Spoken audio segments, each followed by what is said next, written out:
What's up, breathing people? Welcome back. I'm JC. I'm joined by my wife, Brittany, our dog Pepper. We talked on the last episode about active listening. If you missed that, go back and watch it. I feel like that's such a fundal. Ooh, that's a weird word. A fundamental way to begin if you're in a relationship that's struggling, or if you're in a relationship that's healthy but you want to improve it. Active listening is probably the strongest way that you're going to deepen, you're going to increase the connection in that relationship. And ultimately, when you increase the connection, you increase trust and you increase love. So I think that's a really good podcast. Go back and watch that. Today, we're going to be talking about navigating conflict and healthy communication strategies. So off the jump.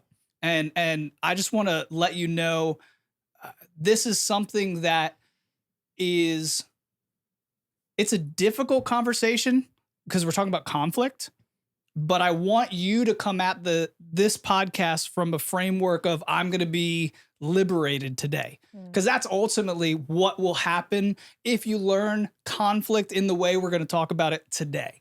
So this is a point where you're going to be liberated. You're going to be free in your relationships, more free in your relationships, because that ultimately is the goal of healthy conflict. And there is such a thing as healthy conflict. Unhealthy conflict is fighting.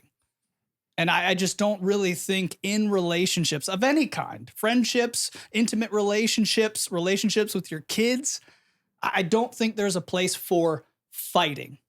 I just think it's uncalled for in a healthy relationship. We're talking about healthy conflict, and conflict is for the purpose of growth. Mm-hmm.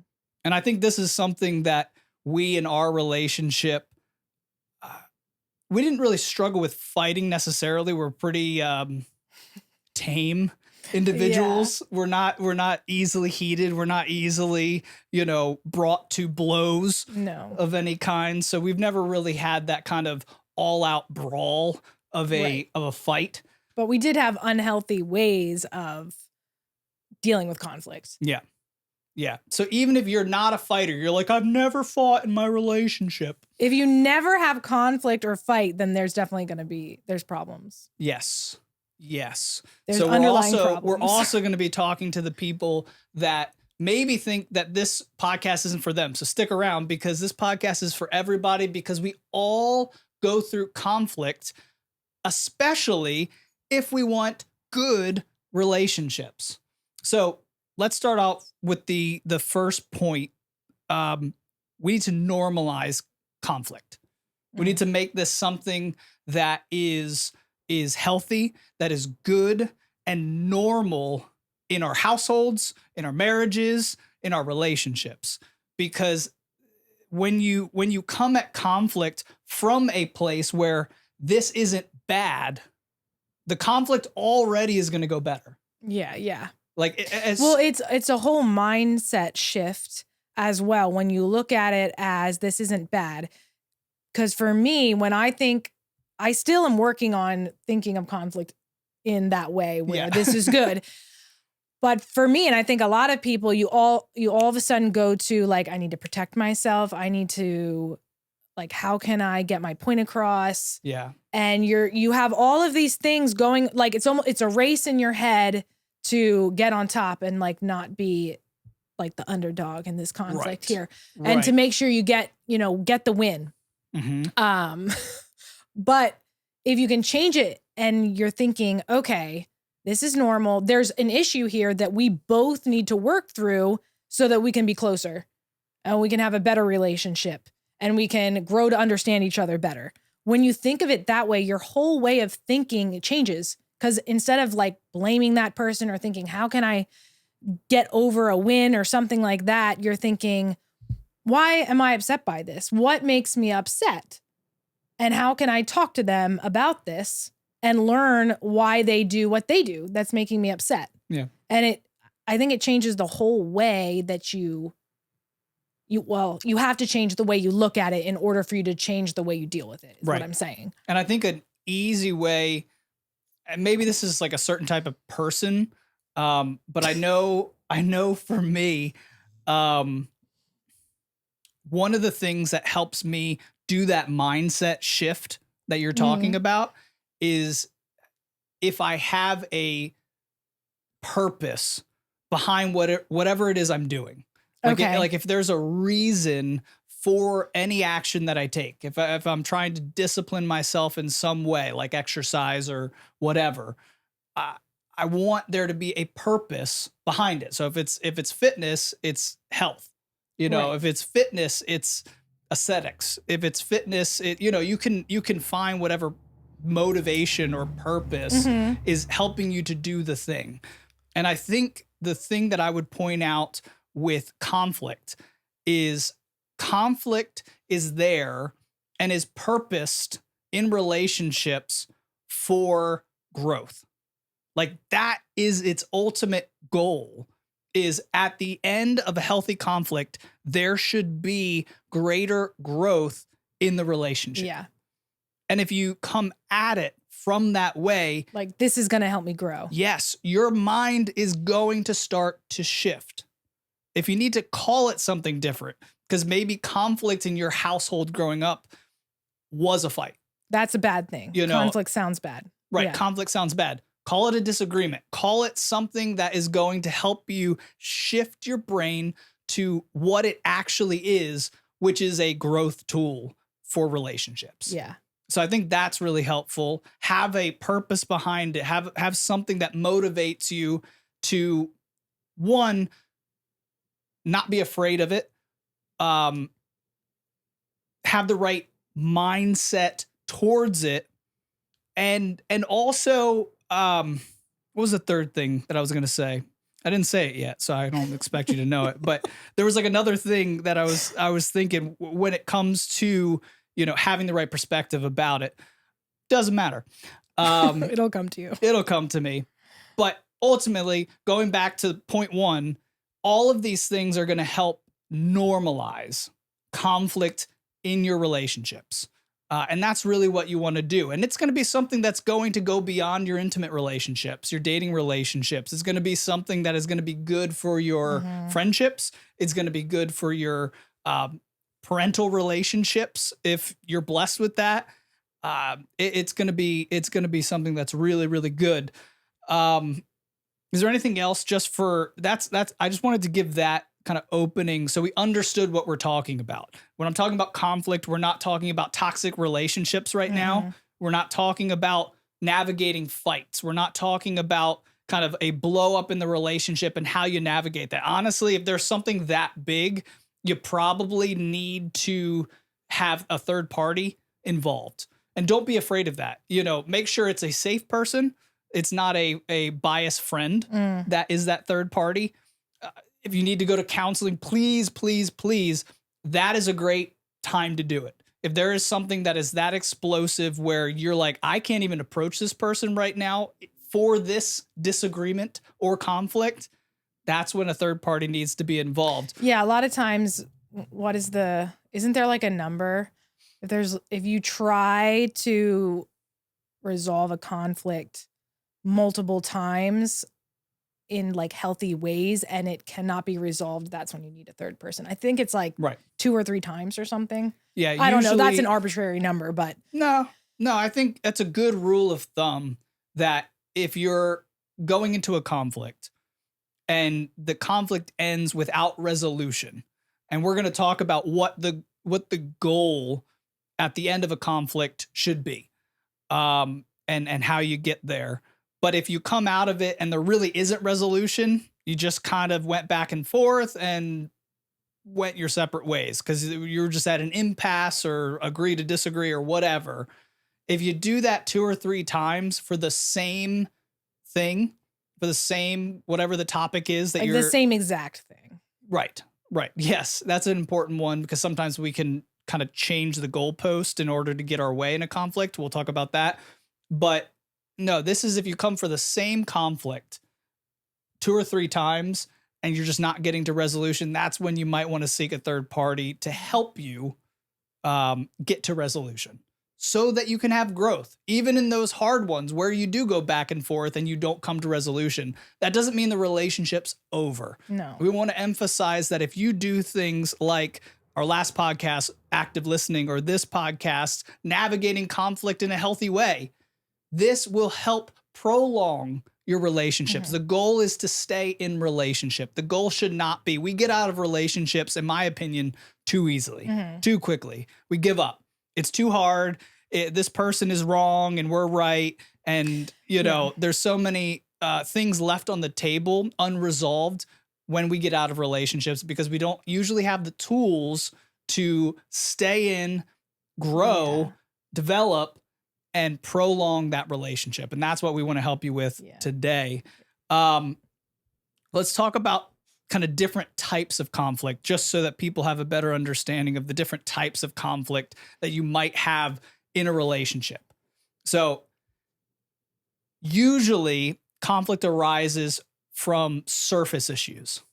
So these could be minor agitations. These could be, or they appear to arise from surface issues. Well, we'll get there. Oh, okay. But I think like most commonly though, conflicts kind of, maybe they were brewing, like you're saying, for a while, but they kind of breach the surface when something happens in the relationship that just is a last straw.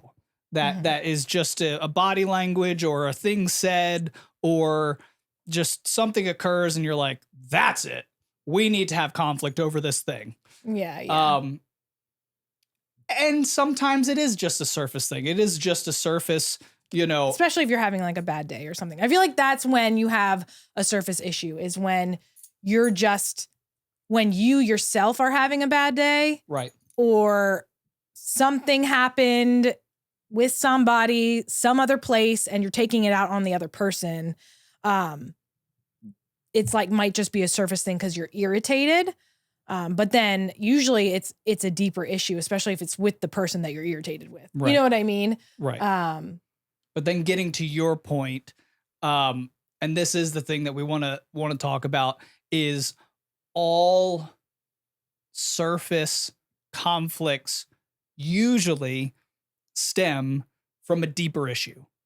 And this is why it's really important that we do a lot of self-work and we do a lot of self-reflection before fully engaging in conflict. Like I'm saying, there could be things on the surface that you can just kind of, in a healthy way, still address and discuss, and you might come to find like, well, that was silly. That's really something that we don't really need to have a full-blown conflict over, and that's good. A lot of times you might have a surface issue and then you come back and you're like, all right, I'm still very irritated, even though I know that the surface issue is not really affecting me. I know there's something else, and that's when it's good to go away, do some self-reflection, and say, what is that deeper issue that I actually want to bring to the person I'm in a relationship with, and do conflict on that. Yeah. You know, so there's surface issues, and then there's, but they usually stem from something way deeper than whatever is occurring on the surface. Yeah. Yeah. So should I take that from her? I don't know. She's being super like, I think the last podcast, she just laid there like a dead dog. Now she's been all like this crazy. People are for sure going to hear her bottle cracking. That's all right. What else? I just want to see. So we're just talking about the different types of conflict now. Understanding personal triggers. There's a lot of things that we each carry that are going to be triggers for us in relationships. I think that's where it comes in, like being aware of your triggers and what makes you kind of frustrated fast is going to be important for knowing what is the underlying reason I'm upset. And so I know for me, I have to take time away just with myself to think it through. I have to journal. And usually after a few days, for some reason for me, it takes some days usually for me to really understand, okay, this is actually what I'm upset about These are my fears and my concerns and so forth. And that's why what you said made me mad, or that's why what you said made me frustrated.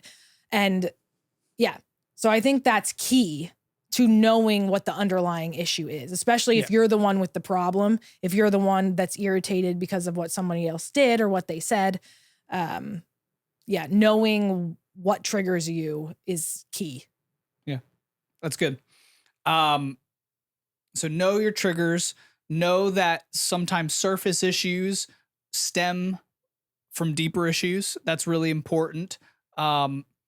Having a better why we're talking about this stuff. Again, this goes back to normalizing conflict. And can I add something to that normalizing? Yeah.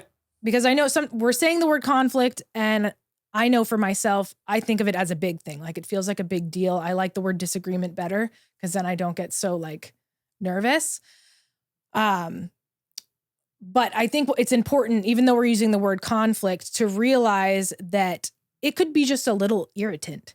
Like something that's your spouse says or a best friend says that makes you upset right away. If you know your triggers and you know why it made you upset, I find that if you have clarity on it in that moment, it's really good to just go ahead and ask in that moment too. Mm-hmm. Like, don't make it a big thing. I know for me, I have that tendency because I'm nervous about confronting whatever it is. But I find that if I have clarity right away and I just go ahead and I say, what did you mean by that? Right. Well, we'll talk about that. Okay. We're going to talk about that. So let's get into actual healthy strategies for doing conflict. And then we'll get more into what the goal at the end of conflict should be. That way you can have a clear picture to know if you did it right or if you did it incorrectly. I wouldn't even say wrong, because I don't know if you're trying to do healthy conflict, if you're ever going to do it necessarily wrong, but because I mean, there's a wrong way to do conflict. Yeah. Well, no. And we said, then it's fighting.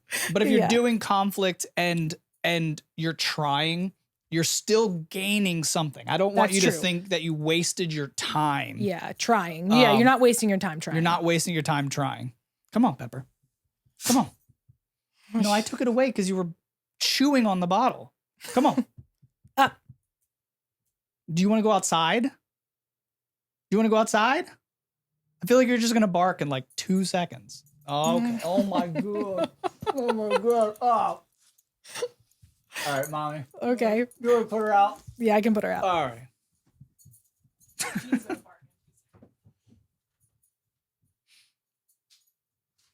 All right. Well, I'm going to keep talking just for a sec. So let's talk about strategies for healthy conflict. One of the things that you want to do at the start when you are engaging in healthy conflict is to make sure that you are in a good place to engage in that conflict. So like Britt talked about earlier, making sure if you need to take some time away with yourself or just away from those that are in the house or away from your roommate, whoever the conflict is with, do that first. You never want to engage in conflict in the heat of whatever emotion that you're feeling. You want to be able to come to the conflict from a place of calm. Mm-hmm. And we all kind of know this, and we make excuses for and justifications for why we're allowed to enter into conflict from an angry place. But we know if someone did that to us, our defenses are going to be up. Mm-hmm. We're ready for a fight then. And the whole point of doing healthy conflict is to not fight. So I find when you go into it like that too, you are not thinking clearly. Right. And you probably don't fully understand what it is you want to communicate, why you are all the emotions that you are. Yeah. And you're going to come back later probably regretting that you did it that way and realizing that there was more that you wanted to say that you didn't even know until 3 days later. And you probably aren't going to get the results that you wanted. And that's like, I don't know. If I go into a conflict, I would like to exit the conflict with resolutions that help me. And we're going to talk about that too at the end with those goals. Both parties involved in the conflict should walk away from a conflict feeling like they've gained. And that comes back to looking at conflict as normal and as a tool for growth. Right. Because I think a lot of people think of conflict as, and I know we talked about this a little bit already, but they think about it as like, I have to win this. Right. So the reason, like, you have a good mindset about it. And I think that that's important to realize. If you're thinking that way, you really need to take a pause and step back, because you're already entering it in the wrong way. Yep. Second thing that you want to do prior to a conflict, and this is where we're going to get back to what you were talking about with clarifying assumptions. A lot of us in relationships assume things, or mind read is a good way of saying it.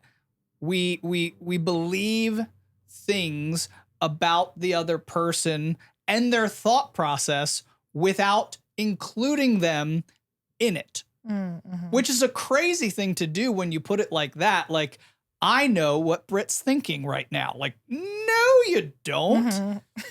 But we do that on a regular basis, where we assume things about people we're in relationship with. And one thing that you could do prior to a conflict to hopefully, I don't want to mitigate conflict, but you could make it not needed. You could eliminate the need for a specific conflict by checking assumptions with people. And it's a really easy thing. And this could be a whole podcast in and of itself, but making sure, if I have an assumption about somebody and it's unexpressed, meaning I didn't ask them if that assumption is true, just go with the truth that you don't know. That's the actual truth. If I didn't check with that person about an assumption, it's not true. It's like, it's innocent until proven guilty. Yeah. It's not true until I confirm that with the person that I'm making the assumption about. And you can do this super easily in relationships, any relationship, by saying, hey, can I check something with you? You could be very specific. You can say, can I check an assumption with you? I was wondering this. I think this. Is it correct? There's so many ways that you could approach it in your own language. But basically, you want to say to that person, I think that you think this. Yeah, I feel like we have to, can we give an example? Sure. So this is the first one that came to my mind. Go but let's for it. just say you and your husband are getting ready for a date, and you put on a dress and you're like, how do I look? And he says, yeah, it looks fine. And so now all of a sudden you're upset because you think that he doesn't like your dress. He said, yeah, you look fine, but his body language, the way he said it, you're thinking to yourself, like, he doesn't even think that I look nice. And you're already mad before you even go out on the date. Like, this would be a great example of you just like, stop your mind going crazy. Just be like, hey, do you not like my dress? Yeah. And then if they I wouldn't do it in that way. But that's the first thing that's going to come to your mind. First thing that's going to come to your mind. What's the best way to say it then? Reframe it just a slight bit, because that is assuming that they do think that. Right. You don't want to ask about an assumption with the assumption assumed. Does that make sense? No, that totally makes sense. Okay. So instead you say, I think you meant by that this. No. Or no, not even that. No, just don't even assume that thought ever even crossed their mind. Okay. Like, you have to go into it and say, I think that you think that this dress isn't really that pretty by your statement of just saying it's fine. Is that correct? Yeah. Now you're putting it all on them, because they're the owner of their thoughts. Right. Not you. You're not the owner of someone else's thoughts. And so by you putting it all in their court and allowing them to answer, it's not as accusatory, I guess. It's not as accusatory. You're giving them ownership of their thoughts, so they can express back to you exactly what they thought. Okay. They're like, or could you ask like, what did you mean by fine? No. Okay. No. And every guy that heard that is just sitting there like, it's a trap. You know. No. That's hilarious. We have to be careful about our language. We're talking about communication strategies today to navigate conflict. That's why I wanted to give an example, because it's not as easy as it sounds. Right. It's kind of tricky. It's not easy. That's why it's called navigating. Yeah. You're navigating rough waters. You're navigating things that are hard. Relationships are hard, but with the right tools and strategies, you can navigate them effectively. Making sure that our words are clear in giving someone their proper, ownership and just the fullness of their identity is their own. Where we're not trying to, just because we are close with somebody, like just because we're in relationship with them, sometimes we take on some sort of like, well, I know that look, or I know the way you said it, like I know the tone of voice, or that. And you might know that something's up. Right. But you can't assume that you know exactly what they're thinking and why because they did that. there could be a million reasons to fine. Yes. Like it could have nothing to do with you. Mm-hmm. It could have everything to do with them, with their day, with whatever. Yeah. But there could be a million reasons to that fine besides, I don't like your dress. Yeah, yeah. So making sure when you check an assumption and you say, I think that you think. Yeah. So you're saying, this is my thought, and I think you think it right now, but I want to make sure that's correct. Yeah. Because I'm not going off of my thought alone. Mm-hmm. I want to make sure, because I value your thoughts. Yeah. I value your mind. I value how you feel about something, which a lot of times when we have conflict over something that was said, like, oh, the dress looks fine. Mm-hmm. We are putting things on that other person that are not true. Mm-hmm. And that's just, it's harmful to the relationship, and it's also hurtful. Yeah. You want to make sure that you're not hurting the people that you're in relationship with. Right. That's a good rule of thumb. Yeah. We've not on this podcast, but we've talked about that before, you and I. And I think that's important to point out, because you don't think that as the assumer. Right. Like, you just don't think about that. You're only thinking about the possible hurt or misunderstanding that you have. And you don't think that when you place that on that person, like you thought that, or you're just assuming that they're that kind of person, that could be hurtful to them. Right. Yeah. Right. So that was a good tutorial. Yeah. It was a very real tutorial on checking assumptions. And it's as simple as that. I want to check an assumption with you. That's all you got to say to a person. I have an assumption. I want to check it with you if it's correct, because I'm not assuming until I've heard from you that it is. Mm-hmm. And that's really important as well. So check assumptions, make sure that you are not unnecessarily thinking something that has no basis in truth or reality, because you haven't brought that other person's thoughts, feelings, and they themselves into that situation. So that's really, really, really key. So now let's actually, after you get through that, that's the beginning stages, making sure that you're calm coming into conflict. And if you're not, don't do the conflict. Yeah. I don't address it. Or if you get into the conflict and it starts to get heated, and I've done this, you're gonna check. Our dog be crazy tonight. I'm just gonna keep talking. If you get into a conflict and it starts to get heated very quickly, one thing that I've found very effective is just saying to the person that I'm in conflict with, hey, this isn't going well. So you just address the elephant in the room, and then you say, can we start over? That's a very easy way. And if they're too heated, if they're like, no, we'll just keep going. Say, all right, well, this isn't going to be effective. Let's just stop. Let's walk away. Mm-hmm. That's the best thing to do in a conflict, because going through a fight is purposeless. If conflict's purpose is for growth, fighting's purpose is purposeless. There's nothing to it. You gain nothing except violence and regret. Yeah. Like vitriol towards that person and regret. And maybe a little bit of resentment too, especially if maybe they dominated in that fight. Mm-hmm. Then you just walk away, and every conflict that you come to afterwards, you're like, I don't like this person. Yeah. And that's so horrific for a relationship, especially one that was healthy. Mm-hmm. So you don't want that. So those are the preliminary things. Make sure you're coming in calm, making sure you're checking assumptions before the conflict, because that can mitigate a lot of conflicts. Now the actual strategies when you're in conflict or you're going to engage in a conflict. One, go listen to the last podcast on active listening. Mm-hmm. That's a great way to deal with conflict.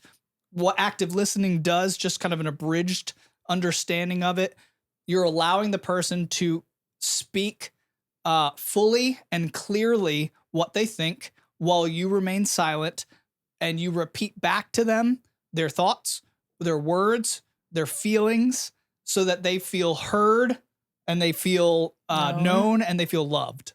That's really the kind of synopsis of active listening. And it's a really helpful tool with dealing with conflict. Another one is make sure during the conflict, you can take timeouts.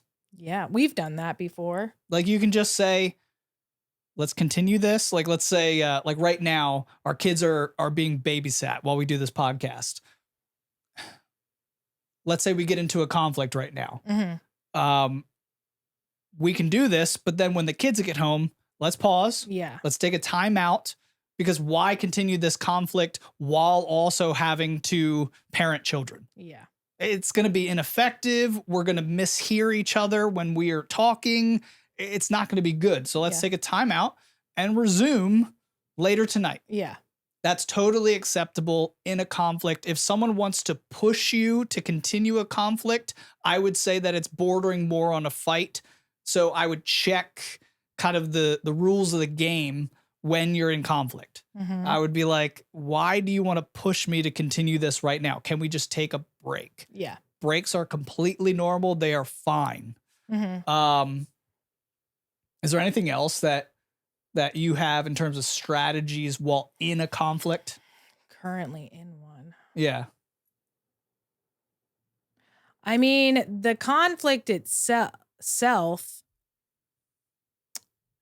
there's so much more work that has to be done prior to the conflict, I think, than actually in it. Mm-hmm. But in it, and I think we were going to touch on this, but being calm, I think, is really important. Like you need to take a break if you're going to be interrupted, right, by like kids. But I think it's also important that if you're about to like lose it, whether like you're just starting to get angry again, or you're just going to become like super emotional that you can't communicate well, which is real. Yeah. Then you probably need to just take another break and just be like, hey, can we talk about this when I can actually talk and communicate? And honesty is really important too, because you can come into a conflict, become emotional, mm-hmm. and there's nothing wrong with emotions. I would say it's not going to be as effective as when you had a more non-emotional conflict. And I'll add does that make sense? It does make sense. I'll add to, because we've been working on this, right? And I get emotional easily, and I find that the times where we've tried to work through things and I've gotten emotional, it's usually because I didn't realize that I had more to work through. Right. Like I get into the conflict, I get into us trying to work through the disagreement, and I realize that I haven't worked through everything yet. So I'm getting emotional because I don't know how to communicate the rest of what I feel. Mm-hmm. And then that's usually when like I will need to, I don't know if we want to call it take a break, but like resume talking about it more, like once I can think through it a little bit more. Because in the conflict, you might go into areas that you didn't expect you were going to talk about, that you didn't think through yet. And so when you get there, you realize, I didn't think through this part. I didn't know you were going to bring this up.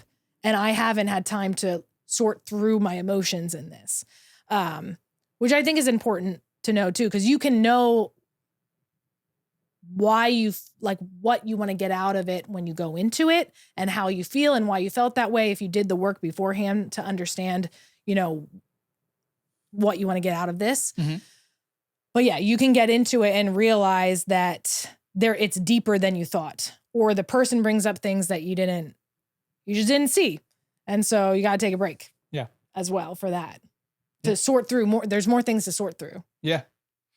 I would say one more strategy, and this it's strategy / mindset when it comes to doing conflict. And I've talked about this in the past. I hate the word compromise.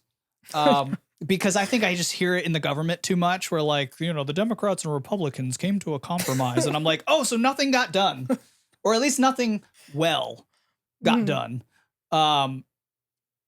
I want you to come at conflict from a place of negotiation, because think about negotiations. In a negotiation, both parties come away with a win.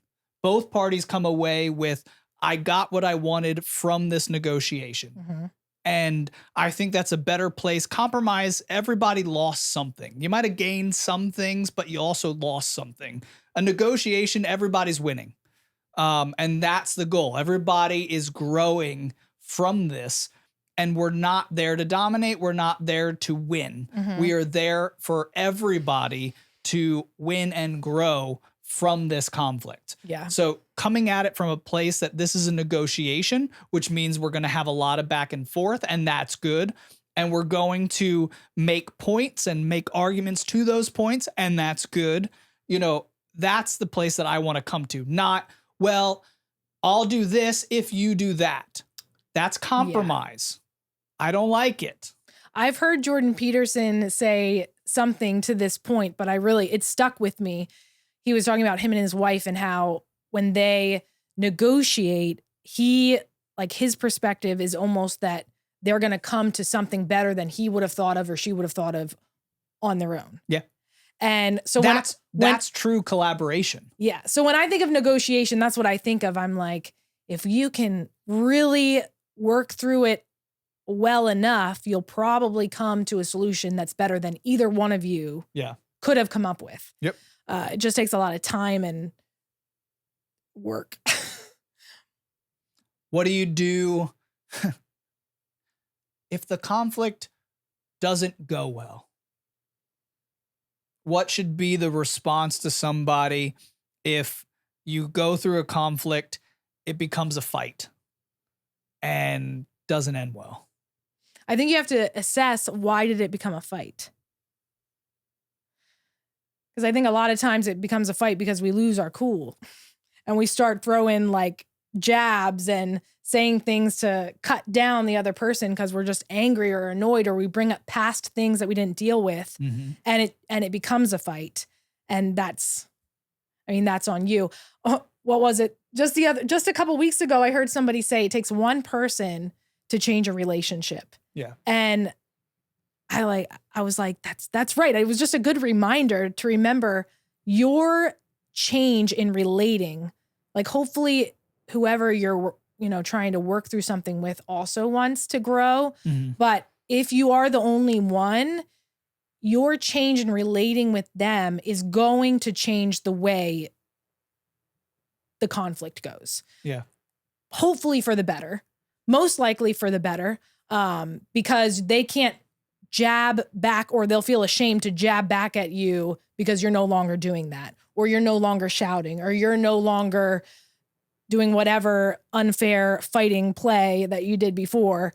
They won't be able to retaliate in the same way. Mm-hmm. So I don't know where I was going with that. What was the original question? No, I'm asking if the conflict doesn't go well, if the disagreement doesn't go well, maybe it becomes a fight, maybe it becomes one of those situations where you don't come to a resolution. What should be that next step for a person? And sometimes in relationships, you need to say, I'm sorry. And this goes to exactly what you're talking about with being that one person that changes the relationship. Be the bigger person, not to gloat, but to change the relationship and say, I don't like how that went. And for my part, because you can't apologize for their part. And you shouldn't apologize for their part. No. But you should apologize for your own part. You should apologize for your part and say, for my part, I'm sorry. Yeah.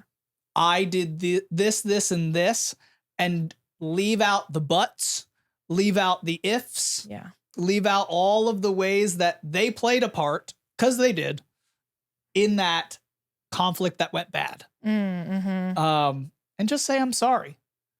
And you don't need to start the conflict right then, but say, I would love to come back to this topic or this conversation again in the future if we can, do it better next time. And I'll try to do better next time.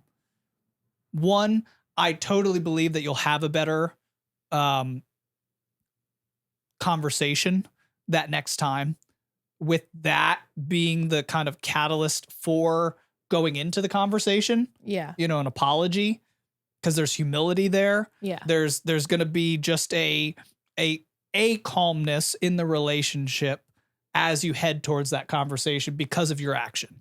So don't discount the power of a good apology when conflict goes bad. Yeah, that's true. Another thing that I think is good is, and this doesn't do when you don't resolve a conflict. Is that where you're going? Either one. Do you have something? No. You said another thing that's good to do, and I was just gonna say, and this doesn't necessarily refer to. This doesn't have to refer to when a conflict goes bad. It can, but I think a lot of times conflict is hard. Like I said, relationships are hard. Conflict is hard. Think of conflict too. Another way to kind of frame it is like you're building muscle. When you put on muscle, you have to strain the muscle for its growth. Yeah. Like you have to put stress on the muscle for it to grow. It's the same thing in relationships. You have to put stress on that relationship for it to deepen, for it to grow. Yeah. And that can be tough.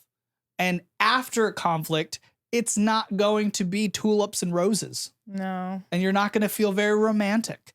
And, it's going to be tough. Even if you did it perfectly, even if you did it and you had a great negotiation, everybody felt like they won. It still is a very strenuous thing. And a good practice is to check in with that person shortly after, the next day, if it's at night, check in with that person. Yeah. See how they're doing. See, man, I'm glad we did that. That was tough, and just acknowledge what occurred. Yeah. I think that's a really helpful tool. You're in relationship. You like that person. Yeah. Make sure they're okay. And I think that's something that I don't think about a lot. I grew up in a family where we did fight. And fighting was our way of doing conflict. Yeah, yeah. And we sometimes resolved things that way. Sometimes. But when we were done the fight, we moved on. Yeah. And there was never, unless an apology was needed because it was too much. Yeah. There was never check-ins. There was never, are you doing okay? After that, it was like, move on. Yeah, yeah. It's over. Move on. Yeah, that was words said in my household. We're over it. Move on. No, we're not over it. We're in relationship and we went through something difficult. Acknowledge it. Check in with that person. Make sure they're okay. Yeah. I think that's something that's really helpful to do. Yep. Anything else that you can think of? Just post. We'll make it not a bad conflict. We're just saying post conflict. Is there any things that you should do afterwards? Any other things that you can think of? I mean, it does have to do with it, but it's okay,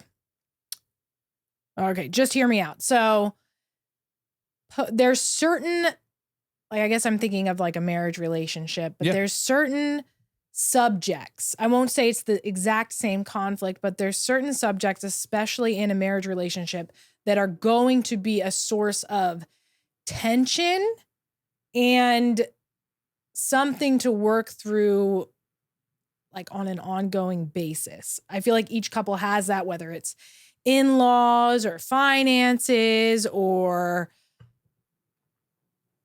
I don't know. Those are like the two major ones that come to my mind. Sure. But so you might have something that you work through. Let's just use the example of in-laws, since that was my first thing that I said. You might work through a certain issue that you had, and then something else comes up that's about on that subject, but it's different. Does that make sense? Yeah.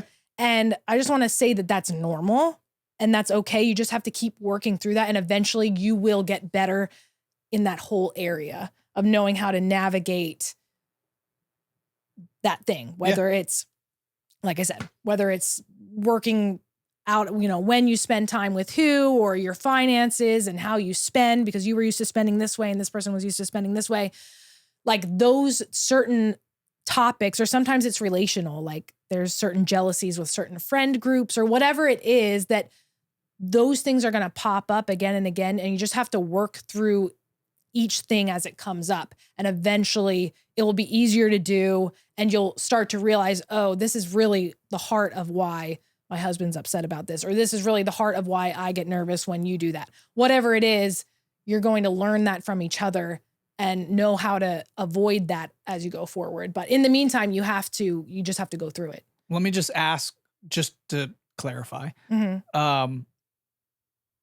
of the heart of what you're talking about.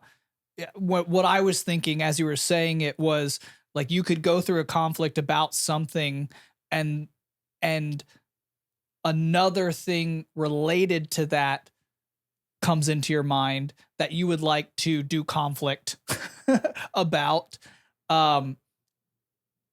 Sometimes in relationship that can feel like you didn't resolve the first conflict and you're just bringing something back up. Are you thinking I'm saying like in the same moment? No. But even if you're like the next day thinking about something connected to what you just went through a conflict over, but it's because you're still working through this just from a different angle that came to you, separately. Yeah. That happens.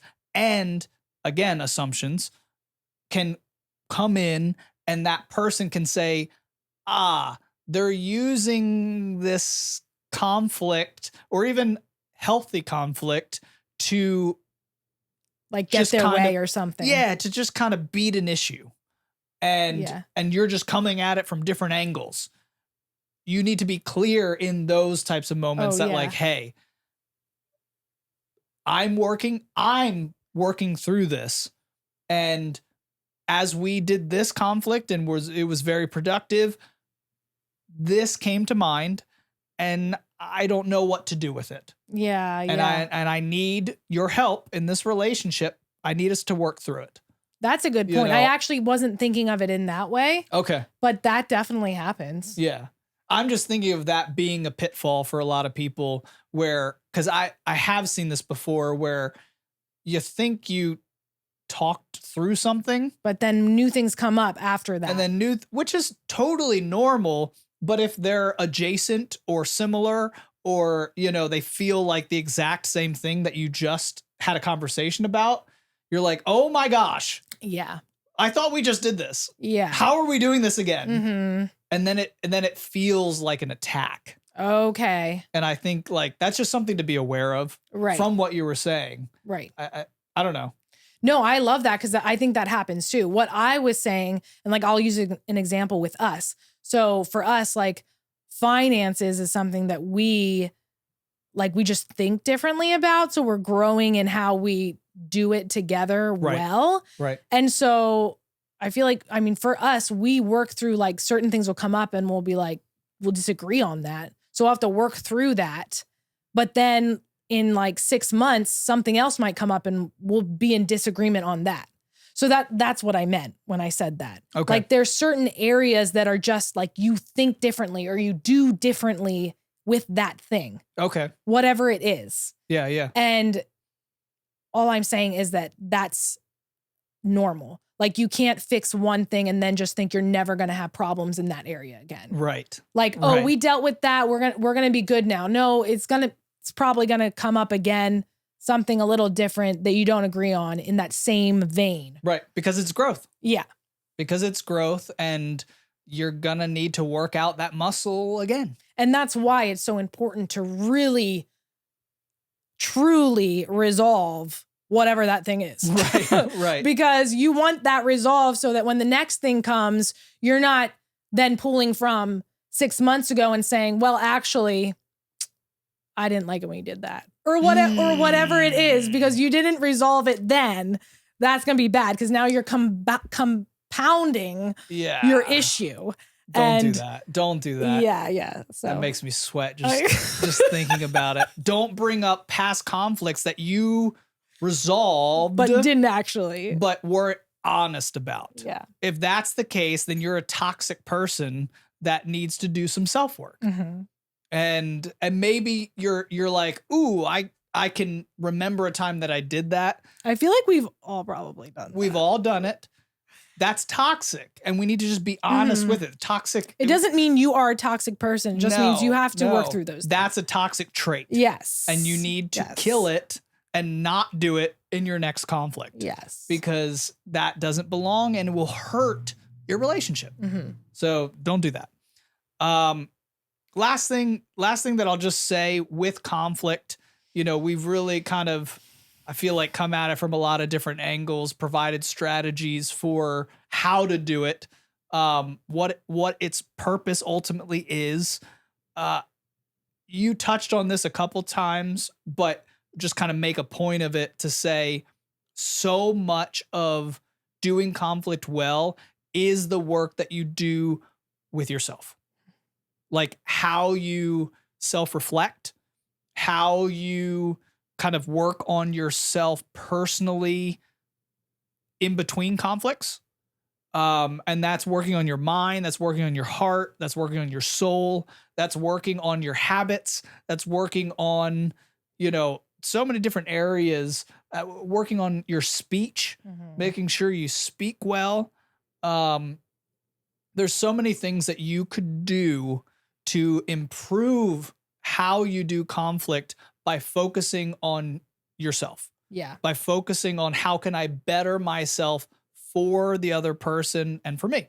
Yeah, I would say a good rule of thumb is if you cannot go into addressing that issue with that person with the mindset of, I want us to both grow in our relationship with each other after this. Mm-hmm. If you can't go into it with that and that be your goal, you are not ready. Yeah. Yeah. That's a good rule of thumb. Anything else that you can think of with navigating conflict? No? Yeah. I mean, did we talk about how we did touch on that, right? How to talk like in conflict. I mean, it seems obvious to say, but you level voice, right? Okay. I think we did, maybe not specifically. But that is important to say because there are families who it's just when there's an issue, the volume goes from here to here and it's normal. Right. But that usually puts you on the defensive. Yeah. And some people, it will cause them to shut down. Right. So I would just say making sure, we said this, try not to be emotional during the conflict in order for you to be able to talk at a level a level playing field where everybody is able to just exist emotion free, and defense free. That's really the ultimate goal of being non-emotional during conflict, is that you're not putting anybody's defenses up, because then you can have a more even negotiation. Yeah. Whenever someone's emotional, either that person's going to not give you anything, or not desire to give you anything, or become resentful if they do give you something. Or they're just going to give you everything. And that's not healthy either. Yeah, yeah. So try to be non-emotional. Try to make sure that your voice doesn't fluctuate so much in the conflict that it can be domineering. Yeah. Especially if you're a guy or a girl. It could be a woman too, where they are a little forceful in their words, or in their tone, or in their volume, that they start to dominate that other person in the conflict. If you want to dominate someone in the conflict, it's no longer a conflict that's healthy. It's no longer a conflict that will lead to growth for both of you. Yeah. For any of you. Yeah. For that matter, you won't grow either. No. So it needs to be even. It needs to be a level playing field for everybody. So yeah, I think that's really good. So if you guys have any questions on conflict, if you have specific conflicts, I don't want names. I don't want specifics. I want generalities, please. Just because I don't think it's also healthy to, some people are very good at just putting out their conflicts on social media, or in comments, or to their friends. And your friends know what you're talking about. Right. Your friends shouldn't know what you and your partner, or you and your kids, or you and your friend are having conflict over. Unless they're helping you resolve it, actually. Right. Unless they're that third party, a safe third party that's not a gossip. People shouldn't know about it. But if you have something general, like a situation that you are either planning on encountering, or have encountered, and that you want advice on, please leave comments. We would love to hear about it. You can DM us, you can email us, however you want to reach out. We would love to hear from you. If you want to hear about a certain topic, us talk about a certain topic related to communication, relationships, or self-development, those are the 3 things we talk about on this channel. Let us know. We would love to hear about it. Make sure that you subscribe, make sure you follow us, make sure that you do all the things so that you will get the next podcast that comes out. Go listen to the active listening if you haven't already. We love you all. Goodbye.